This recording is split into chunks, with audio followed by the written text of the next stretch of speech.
Bismillahirrahmanirrahim. Assalamualaikum warahmatullahi wabarakatuh. Alhamdulillahirabbil alamin, hamdan katsiran thayyiban mubarakan fih kama yuhibbu rabbuna wa yarda. Wa sallallahu ala nabiyhi wa ala alihi wa ashabihi wa man tabi'ahum bi ihsanin ila yaumiddin. Asyhadu an la ilaha illallah wahdahu la syarikalah wa asyhadu anna Muhammadan abduhu wa rasuluhu la nabiyya ba'dah. Tayyibal ikhwah wal akhwati fillah, azani Allah wa iyyakum jami'an. Alhamdulillah, pertama-tama mari kita senantiasa terus bersyukur kepada Allah Subhanahu wa taala atas segala limpahan nikmat yang telah Allah Subhanahu wa taala karuniakan kepada kita. Yang tak henti-hentinya kita harus terus bersyukur kepada Allah Subhanahu wa taala, terutama tentunya nikmat yang sangat besar, dan nikmat iman, nikmat Islam, serta nikmat berada di atas sunnah. Semoga Allah Subhanahu wa taala senantiasa jadikan kita istiqamah di atas nikmat-nikmat tersebut sampai akhir hayat menjemput kita semua. Amin Allahumma amin.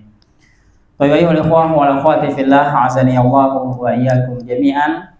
Kita melanjutkan kembali pembahasan kita di dalam Kitabut Tauhid, yang sekarang kita masuk ke hadis yang kedua atau dalil yang kedua dari bab yang pertama atau bab kedua. Jadi sudah kita menjelaskan ada cetakan bab keutamaan tauhid ini menganggap bab pertama, ada juga yang menganggapnya bab kedua. Pada pertemuan yang lalu kita telah bahas, yaitu dalil yang pertama dibawakan penulis, yaitu firman Allah dalam surat Al-An'am ayat ke-82, yaitu Allah berfirman, alladzina amanu wa lam yalbisu imanahum bidzulmin ulaika lahumul amnu wa hum muhtadun. Yaitu kata Allah Subhanahu wa taala, orang-orang yang beriman dan mereka tidak mencampur adukkan iman mereka dengan kezaliman. Kezaliman di sini Nabi sallallahu alaihi wasallam jelaskan kesyirikan. Sebagaimana terangkan oleh para ulama membawakan hadis Nabi sallallahu alaihi wasallam, di antaranya dinukilkan pula dalam kitab Fathul Majid, di dalam syarah kitab tauhid. Yang dimaksud dengan syirik di sini, kata Nabi sallallahu alaihi wasallam, itu adalah firman Allah yang Allah firmankan dalam surat Luqman, yaitu inna syirka la zulmun azim. Sesungguhnya syirik itu merupakan kezaliman yang sangat besar. Baik, jadi kezaliman di sini bukan zalim biasa, bukan sekedar zalim biasa, tapi zalim di sini adalah kesyirikan. Kemudian mereka apabila tidak mencampur adukkan iman mereka dengan kezaliman, maka atau kesyirikan, mereka akan mendapatkan rasa aman di dunia dan juga mereka akan mendapatkan rasa aman di akhirat. Tapi Imam As-Sa'di atau Syekh As-Sa'di rahimahullah beliau menjelaskan dalam tafsir beliau ketika menjelaskan ayat ini, kalau orang yang dia tidak melakukan kesyirikan saja, kemudian dia masih melakukan dosa-dosa, keharaman-keharaman, maka dia mendapatkan pokok hidayah. Dia hanya mendapatkan pokok hidayah, tapi tidak mendapatkan hidayah yang sempurna. Nah, kapan orang itu akan mendapatkan hidayah yang sempurna? Ketika dia menjauhkan dirinya dari perkara-perkara kesyirikan dan juga menjauhkan dirinya daripada penyimpangan dan kemaksiatan. Maka dia akan mendapatkan, kata beliau, al-hidayatu at-tam, yaitu hidayah yang sempurna. Nah, kemudian yang bawa HP boleh dibuka di grup tadi yang sudah kita share, yaitu tentang penjelasan tadi. Kita akan bacakan dulu di sini sampai selesai, baru insya Allah kita akan tambahkan penjelasan insya Allah taala. Nah, karena tulisannya hanya ringkasan. Baik, ini adalah penjelasan dari hadis yang kedua yang akan kita bacakan di sini, yang kita pelajari di sini, yaitu an Ubadah bin Samit qala qala Rasulullah sallallahu alaihi wasallam man syahida an la ilaha illallah wahdahu la syarikalah wa anna Muhammadan abduhu wa rasuluhu wa anna Isa abdullahi wa rasuluhu wa kalimatuhu alqaha ila Maryam wa ruhum min wal jannata haqqun wan nara haqqun adkhalahul jannata ala ma kana minal amal akhrajahu wa lahu ma fi haditsin Itban fa inna Allah harrama 'alan nar man qala la ilaha illallah yabtaghi bidzalika wajha Allah. Jadi kata Nabi sallallahu alaihi wasallam, yaitu hadis dari Ubadah bin Samit, beliau menjelaskan, yaitu barang siapa yang bersaksi bahwa tidak ada sesembahan yang berhak diibadahi dengan benar kecuali hanya Allah Subhanahu wa taala semata, kemudian dia tidak melakukan atau tidak ada sekutu baginya, dan dia meyakini bahwa Nabi Muhammad SAW itu adalah utusannya, dan dia juga meyakini bahwa Nabi SAW itu selain utusannya juga hambanya.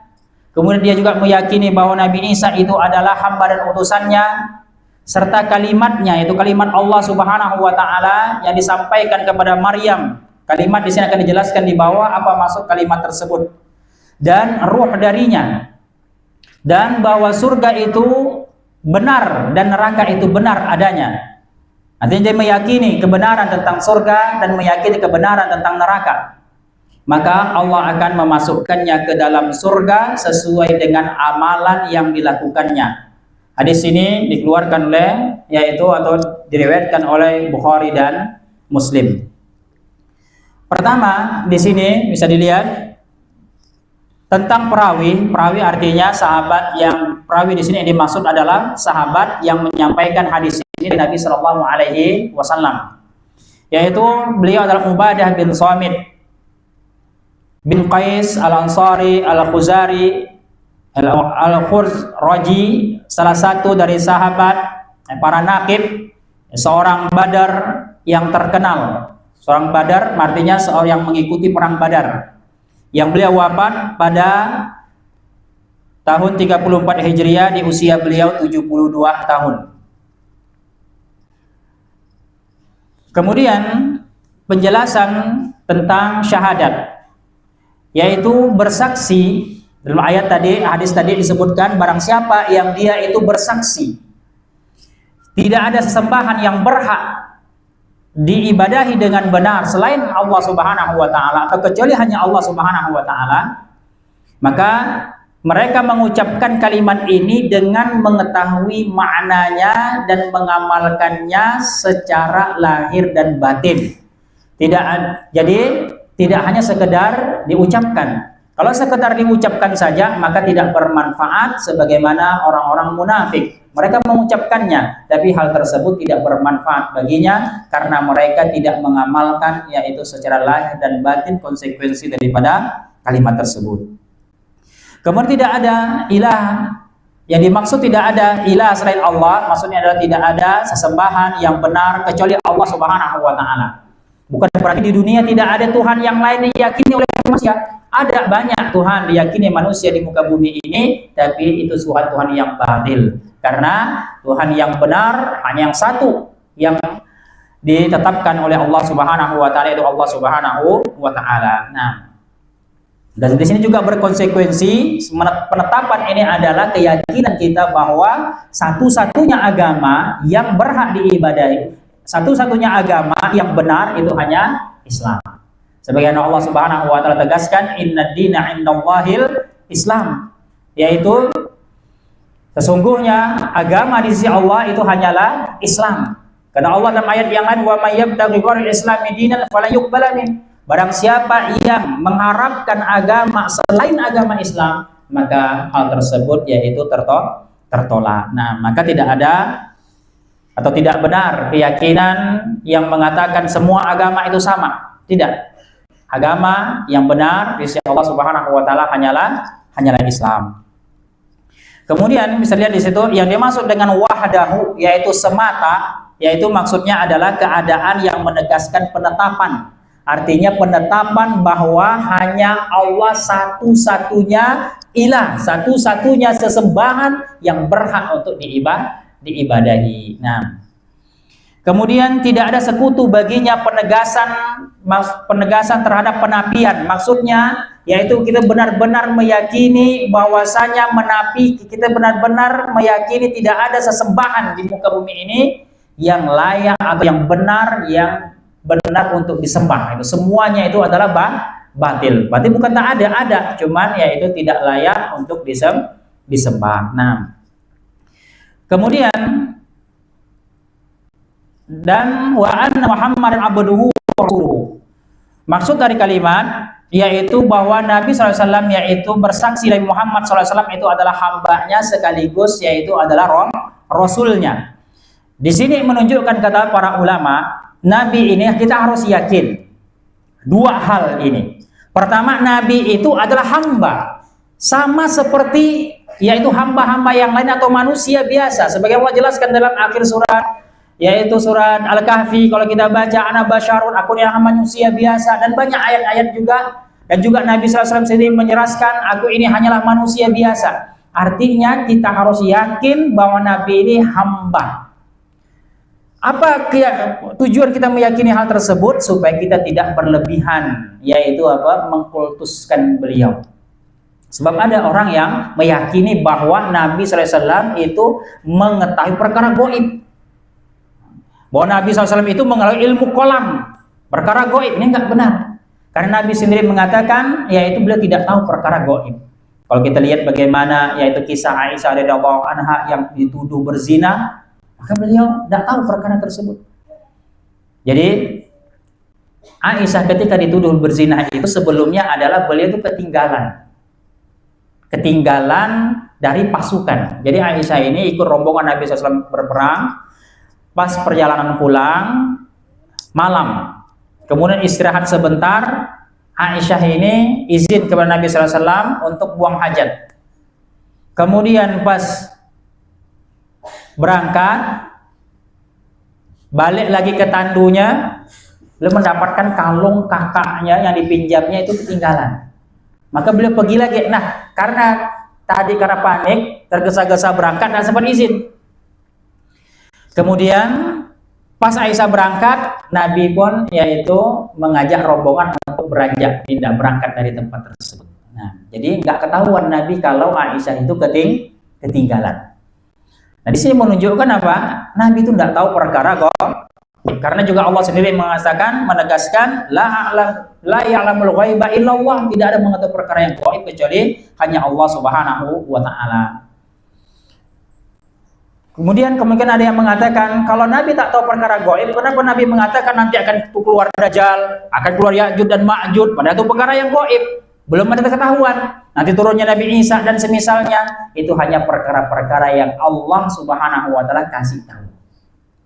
Jadi Nabi itu tidak mengetahui perkara yang gaib kecuali apa yang Allah Subhanahu wa taala wahyukan kepada beliau. Nah, ini penting ketika kita meyakini bahwa Nabi Muhammad itu hanya manusia biasa. Nah, kemudian beliau ini memiliki kelebihan yang wajib untuk kita imani. Selain beliau manusia biasa, beliau Rasul, yang kita harus mengimani ke Rasulan beliau. Jadi beliau manusia biasa, seorang hamba, dan beliau juga seorang Rasul. Jadi beliau seorang hamba, maknanya adalah kita tidak boleh mengkultuskan beliau. Kemudian beliau seorang Rasul, artinya kita harus mengikuti beliau. Inilah menyempurnakan yaitu dua kalimat syahadat kita. Nah, kemudian dan juga kita lanjutkan di situ, dan bahwa Isa yaitu bersaksi bahwa Nabi Isa adalah putra Maryam. Jadi disebutkan wa inna Isa Abdullahi wa rasuluh. Kita juga sama meyakini bahwa Nabi Isa itu hanyalah hamba Allah dan utusannya. Karena ini bertentangan dengan keyakinan orang Nasrani bahwa ia adalah Allah atau Tuhan atau anak Tuhan atau Trinitas. Ini semua yaitu tidak benar bahwa Nabi Isa itu adalah hamba dan utusan Allah Subhanahu wa taala. Nah, kemudian kita lihat di situ wa kalimatuhu alqaha ila Maryam wa ruhum min. Kemudian yaitu kalimatnya kalimatnya yang Allah Subhanahu wa taala ciptakan Nabi Isa dengan kalimat tersebut. Kalimat apa yang dimaksud? Para ulama sebutkan adalah kalimat kun, yaitu fayakun. Kun itu terjadi, maka terjadilah. Artinya Allah Subhanahu wa taala berfirman untuk menciptakan Nabi Isa alaihissalam dengan kalimat kun, terjadi, maka terjadilah. Itu dimaksud dengan wal kalimatu alqaha ila Maryam, yaitu kalimat yang disampaikan kepada Maryam. Artinya kalimat kun, yaitu terjadi, maka terjadilah. Nah, kemudian setelah itu apa? Waruhum min. Dan yang maksud dengan ruh yaitu bahwasanya Nabi Isa alaihissalam adalah satu dari ruh-ruh yang Allah Subhanahu wa taala ciptakan. Nah, artinya bukan Tuhan. Nabi Isa itu adalah manusia biasa seperti manusia-manusia yang lainnya, cuman beliau memiliki kelebihan seperti Nabi sallallahu alaihi wasallam, yaitu beliau juga seorang nabi dan rasul. Nah, kemudian wal jannata haqqun.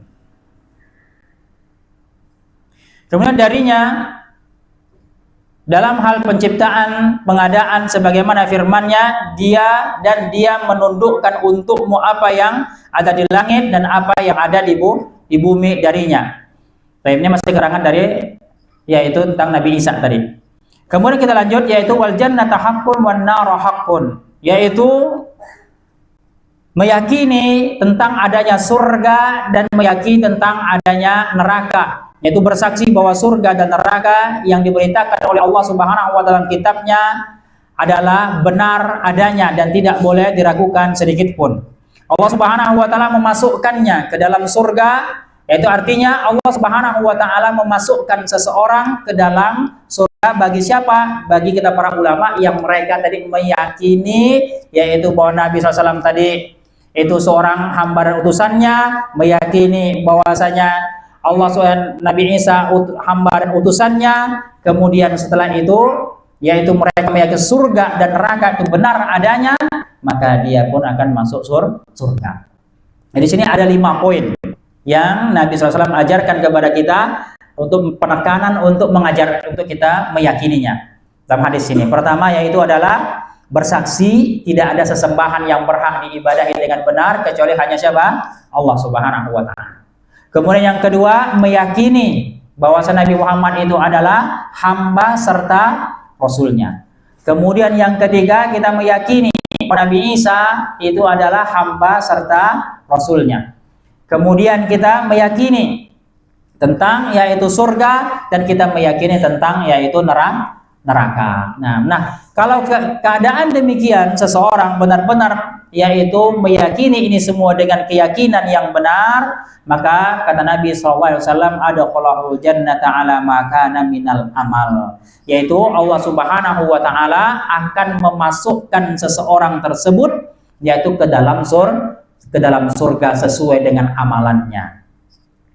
Nah, makna dari firman sabda Nabi ini ala ma kana minal amal, yaitu sesuai dengan amalannya. Ini kata para ulama ada 2 makna. Bisa lihat di situ. Makna sesuai dengan amal yang telah dilakukan. Yang pertama, maknanya adalah Allah memasukkannya ke dalam surga meskipun ia memiliki kekurangan dan dosa. Karena orang yang bertauhid pasti akan masuk surga. Ini makna yang pertama. Kemudian makna yang kedua, yaitu Allah memasukkannya ke dalam surga dengan kedudukannya di dalamnya sesuai dengan amalnya. Ini sebenarnya dua-duanya tidak bertentangan. Nah, jadi seseorang yang bertauhid dia pasti akan masuk surga. Sebagaimana terangkan Nabi SAW, orang beriman itu pasti akan masuk surga sekecil apapun imannya. Tapi ingat, orang masuk surga itu melalui yaitu proses. Nah, orang beriman pasti akan masuk surga. Cuman ada yang melalui yang sangat cepat tanpa hisab, ada yang melalui proses hisab, dihisab dulu, diminta pertanggungjawab, ditanya-tanya. Kemudian ada pula yang melalui proses transit, naudzubillah. Nah, yang di transit singgah, mampir dulu, dicuci dulu. Nah, kita jangan seperti orang yang ditipu oleh syaitan. Mereka ada yang mengatakan bahwasanya dah tak apa-apa lah Ustaz, kita dicuci-cuci dulu lah, mampir dulu lah, yang penting masuk surga.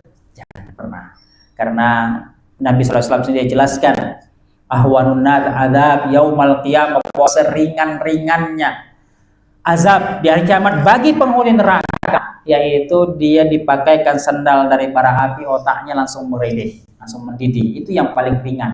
Lalu bagaimana yang paling berat? Dan azab yang paling ringan di neraka tidak ada bandingannya dengan azab yang paling keras di muka bumi ini. Nah, maka kalau kita yang pertama kita kejar, berusaha mengejar yaitu yang paling tinggi dulu. Nah, kalau tak dapat ya minimal dapat surga yang di bawah, level bawahnya. Nah, kalau kita gambarkan dengan yaitu pelajaran, ya kita misalkan belajar, kan ada orang nilai itu apa gak tinggi-tinggi, yang penting naik kelas. Nah ini salah. Karena apa? Kalau tak dapat berarti tak naik kelas. Gitu. Nah, sama orang yang penting masuk surga, terserahlah mau level ke berapa, paling bawah pun tak apa-apa gitu kan. Kalau tak dapat berarti masuk neraka. Jadi kita kejar yang paling tinggi dulu, kejar nilai 100 dulu, kalau tak dapat minimal 90 atau 80. Kejar surga Firdaus yang paling tinggi dulu, kalau tak dapat minimal surga yang di bawahnya tapi masih surga. Nah, jangan bilang tak apa-apalah surga yang paling rendah, yang penting masuk surga gitu kan. Nah, kalau tak dapat berarti masuk neraka. Nah, na'udzubillah. Nah, baik, kita lihat yaitu makna global daripada yaitu hadis ini. Hadis di atas tadi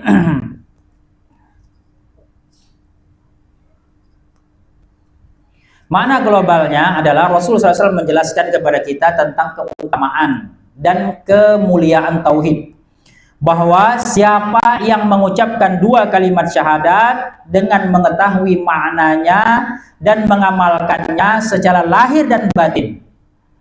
Artinya tadi syaratnya dia harus betul-betul mengamalkannya, bukan hanya sekedar yaitu mengucapkannya. Sebab Allah Subhanahu wa taala berfirman, fa'lam annahu la ilaha illallah wastaghfir dzanbik. Kata Allah Subhanahu wa taala menegaskan kepada kita untuk berusaha mengilmuinya. Tidak hanya sekedar kita yaitu mengucapkannya. Sebagai yang Allah jelaskan dalam surah Muhammad ayat 19, fa'lam annahu la ilaha illallah. Yaitu ketahuilah olehmu bahwasanya tidak ada sembahan yang berhak diibadah dengan benar kecuali Allah Subhanahu wa taala. Kemudian Allah juga berfirman dalam surah Az-Zukhruf ayat 86, illa man syahida bil haqq wa hum ya'lamun. Kata Allah Subhanahu wa taala, barang siapa yang meyakini tentang kebenaran, itu meyakini tentang kebenaran 2 kalimat syahadat ini, meyakini tentang kebenaran Islam, wa hum ya'lamun, tapi dan dia pun yaitu mengetahui. Ya, syaratnya kita harus berusaha yaitu mengilmuinya, tidak hanya mengucapkannya. Jangan sampai kita bagian kata para ulama pencelaan untuk umat ini yang mana mereka pengetahuan berbeda dengan orang-orang kafir. Orang kafir Quraisy, mereka yaitu tidak mau mengucapkannya karena mereka paham konsekuensinya, mengerti maknanya. Karena kalau mereka sudah mengucapkannya, mereka harus meninggalkan seluruh sesembahan-sesembahan mereka yang banyak itu. Sedangkan kaum muslimin sebagian mereka, sebagian besar mereka, yaitu mereka mengucapkan mengerti maknanya, sehingga mereka mengucapkannya, tapi mereka juga melakukan kesyirikan, masih meminta kepada selain Allah, masih percaya kepada perdukunan dan yang semisalnya, masih meyakini tentang perjimatan dan semisalnya. Nah, padahal ini semuanya bertentangan atau dapat menggugurkan bahkan atau membatalkan syahadatnya tersebut. Nah, menghindari kelebihan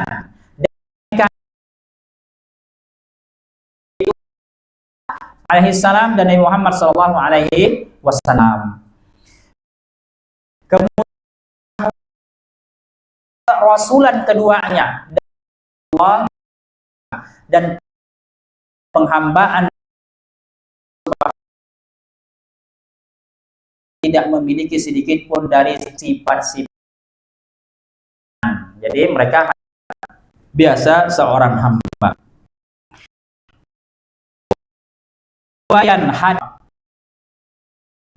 Bab ini, bab yang kita pelajari ini, bab inti bab keutamaan tauhid. Nah, apa kesesuaian, kelarasan, kecocokan, yaitu hadis ini dibawakan penulis ke dalam bab ini, yaitu kesesuaiannya adalah tentang masuk surga ridho di dalam kitab di dalam bab ini. Asal-asalan, jadi hanya kecocokannya, karena ada terkadang orang yang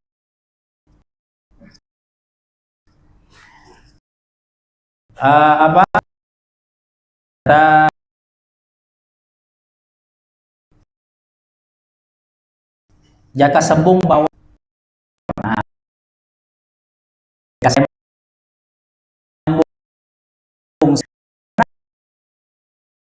dalil terkadang nggak nyambung, akan ayat hadis yaitu tapi apa tidak cocok dengan hadis tersebut. Nah ini kebanyakan orang, ada orang yang sholat, jadi kenapa tidak mau sholat? Kan Allah berfirman dalam Al-Quran, orang yang kan betul ayatnya betul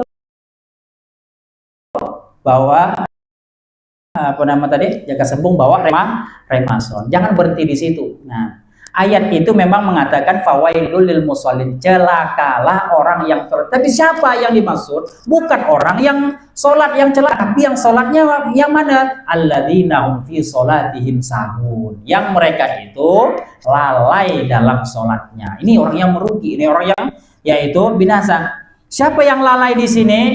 Imam Nuqayyim, saya menjelaskan yang lalai di sini maksudnya adalah orang yang pertama nggak sholat sama sekali. Yang nggak sholat itu yang binasa. Karena maksud daripada di sini ayat ini orang yang sahun. Mana sahun lalai? Orang yang pertama lalai dari waktu sholat alias tidak sholat. Yang kedua maknanya memang kata Syekh Ibnu Utsaimin yang lalai dari kekhusyuan sama sekali. Tidak ada khusyuk sama sekali di dalam sholatnya. Nah, isinya 100% atau 90 sekian persen hayalan kok. Nah, baik, sehingga yaitu dia tidak ada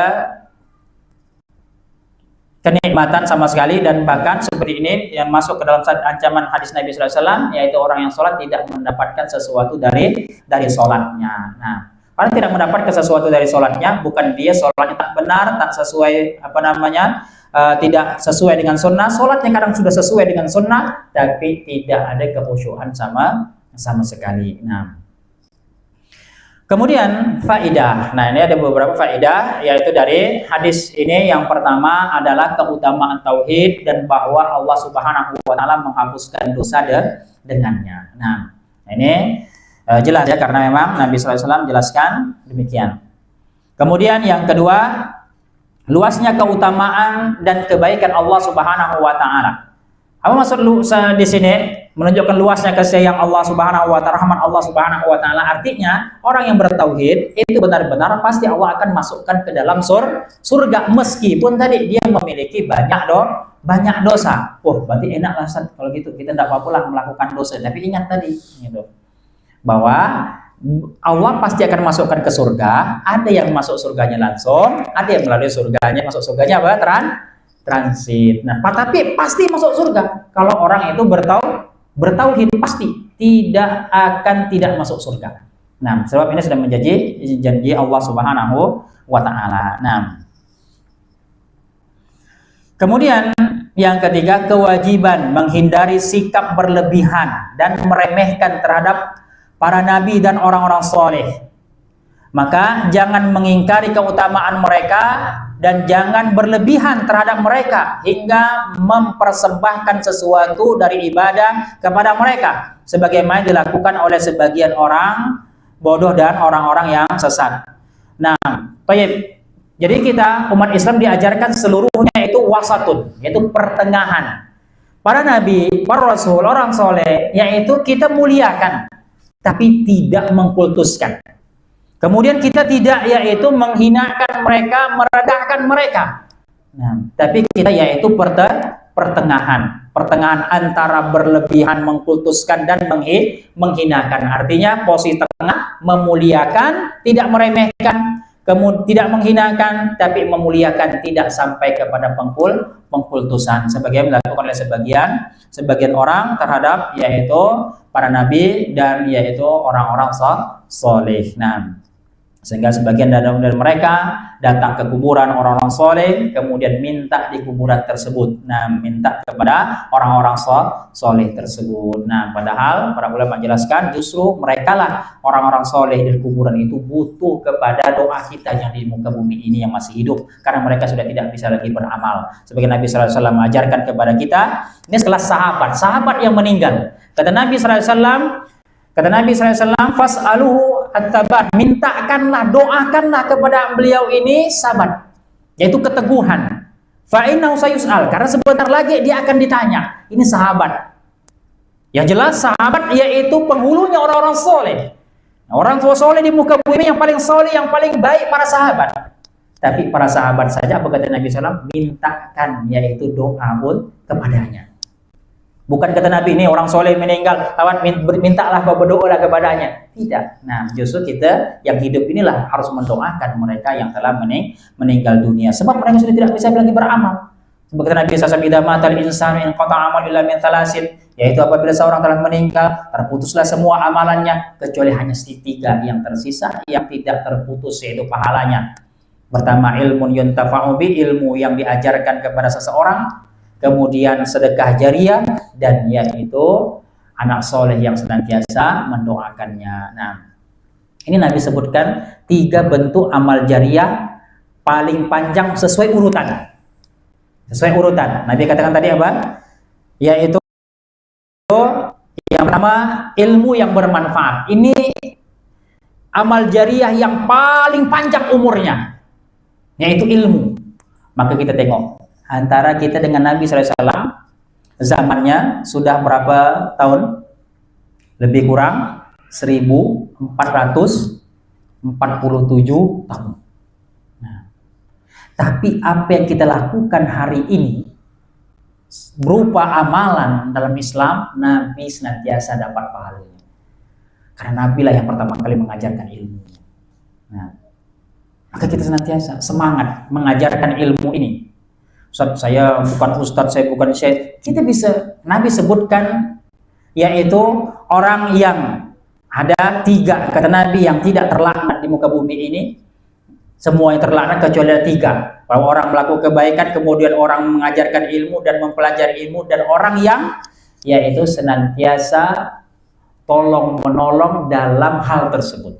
Nah, kita nggak bisa ngajar, kita bisa tolong menolong orang supaya bisa ngajar. Nah, kita bisa menjadi perantara, orang bisa ngajar. Nah, kita nggak bisa, tapi kita sedikit-sedikit bisa. Fattaqullaha mastata'tum, bertakwa sesuai dengan kemampuan. Nah, satu kalimat kita ajarkan, kita latih, misalkan anak kita, cucu kita latih satu amalan, misalkan makan, minum dengan tangan kanan. Itu insya Allah ada 7 keturunan sampai 100 keturunan ke bawah pun kalau masih, insya Allah akan mengalir. Gitu. Nah, baik. Kemudian kita kembali ke jemaah sekalian.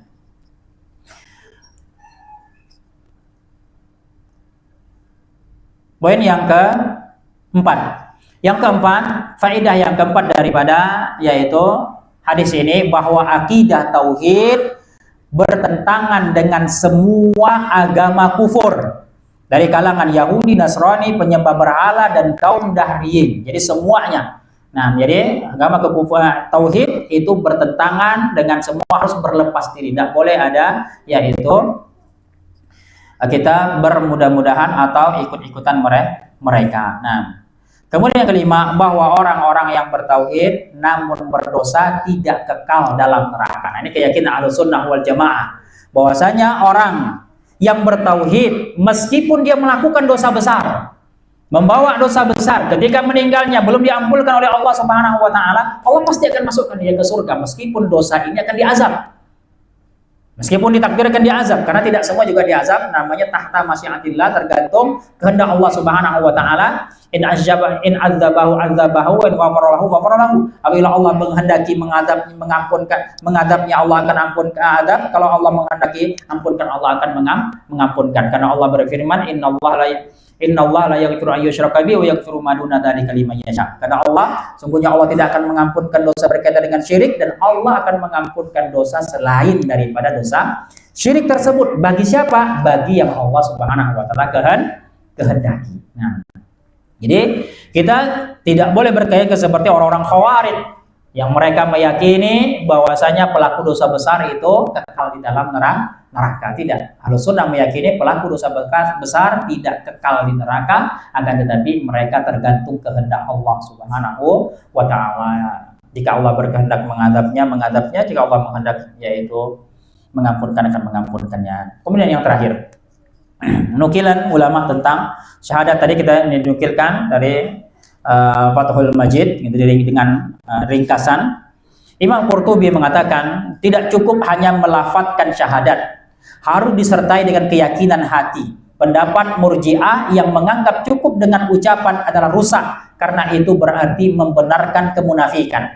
Jadi Imam Qurtubi di sini ingin menjelaskan bahwasanya kita umat Islam ketika mengucapkan kalimat ini jangan semata-mata ucapan, tapi benar-benar kita resapi, benar-benar kita pahami makna dan konsekuensinya. Yang ini insya Allah ada babnya nanti, setelah babnya nanti di bab 5 ya, itu kita akan pelajari secara lebih detail lagi, yaitu syarat-syaratnya, kemerinciannya, konsekuensinya, kemudian yaitu yang berkaitan dengan ini lebih dalam lagi, yaitu dengan syahadat ini. Di sini masih dijelaskan secara global. Nah, orang Murji'ah, siapa itu Murji'ah?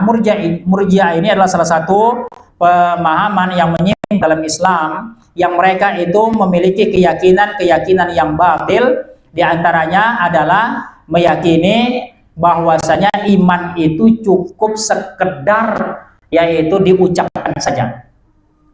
Ya, tidak perlu tidak perlu diamalkan. Jadi beberapa keamalan yang menyimpang tentang mereka, yaitu mereka meyakini suatu dosa itu tidak berbahaya bagi pelakunya selama ada iman, sebagaimana suatu ketaatan tidak berguna selama ada kekafiran. Nah, ini bahaya. Ya, keyakinan mereka, jadi kalau amalan itu orang, kalau sudah dia bersyahadat, dia mau lakukan dosa sebesar apapun, sebanyak apapun, pasti masuk surga bulan-bulan. Nah, ini keyakinan yang bahaya. Kata mereka, imannya Abu Bakar dengan imannya ahli maksiat yang paling maksiat sama. Nah, ini adalah keyakinan yang menyimpang. Nah, umat Islam kita yang benar itu berkeyakinan bahwasanya mengucapkan dua kalimat tidak sekedar ucapan, harus betul-betul dibuktikan dengan amalan. Mana buktinya bahwasanya sekedar ucapan tidak bermanfaat? Maka kata beliau tadi, yaitu seperti orang-orang munafik.